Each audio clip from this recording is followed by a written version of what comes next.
The reason why my family, fled communism and why so many of the folks that I know left their countries was because the United States is about the rule of law. The law means something. The president, no person is above the law, and no person can unilaterally write the law.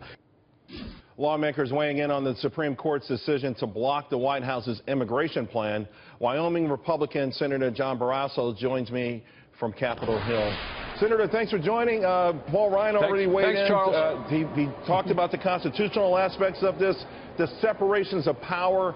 I think everyone applauds the rule of law and what happened today. But the issue in and of itself is not going to go away, and it does underscore the importance of November's election, doesn't it? Well, it really does. Look, today's ruling in the Supreme Court, it was a stinging defeat for the president, but this has been a string of defeats for a president who believes he is above the law. We've seen it with the waters of the United States. We've seen it with his Clean Power Plan. We saw it yesterday with a federal judge ruling that the president's fracking rule that affects how we produce energy in this country was illegal. And yet the White House Chief of Staff not too long ago said that as they go out of office, they're going to go with audacious executive actions. It is time, Charles, for the president to follow the law, not continue to try to push it, stretch it, and ultimately break it. The courts see what the president is doing, and they're acting in the right way. Well, there's the courts that we go to adjudicate our misunderstandings, and then there's a court of public opinion, which President Obama sort of made overtures to today with his hastily put together reaction to this.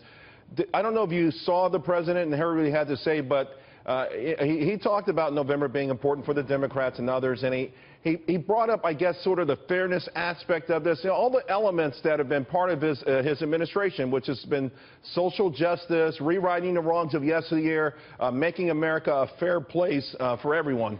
What do you make of that, the court of public opinion, how this may play out? Well, this election, 2016, is so consequential, Charles, because it's not just one Supreme Court justice with Scalia. There's a likelihood of additional Supreme Court openings occurring with that next president being able to make those nominations to the United States Senate. So this consequential election is about all three branches of government, the presidency, the Congress, which is going to be determined, as well as the Supreme Court. So I think that's why it's that much more important that we get this right in November and elect a conservative president who will do the right thing in terms of pointing people to the Supreme Court, right, who will follow the law, not rewrite the law.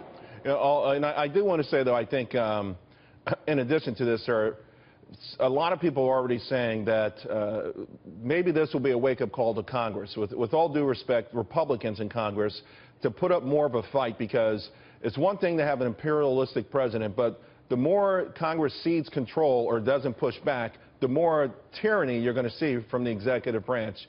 Do you have any thoughts about that?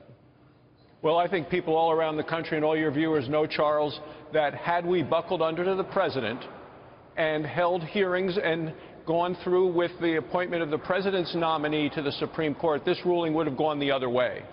So it is very clear today that Republicans and the unity and being in the majority in the United States Senate made a fundamental difference in the way that that court ruled today. If a Democrat appointee would have been there, I think the ruling would have gone the other way.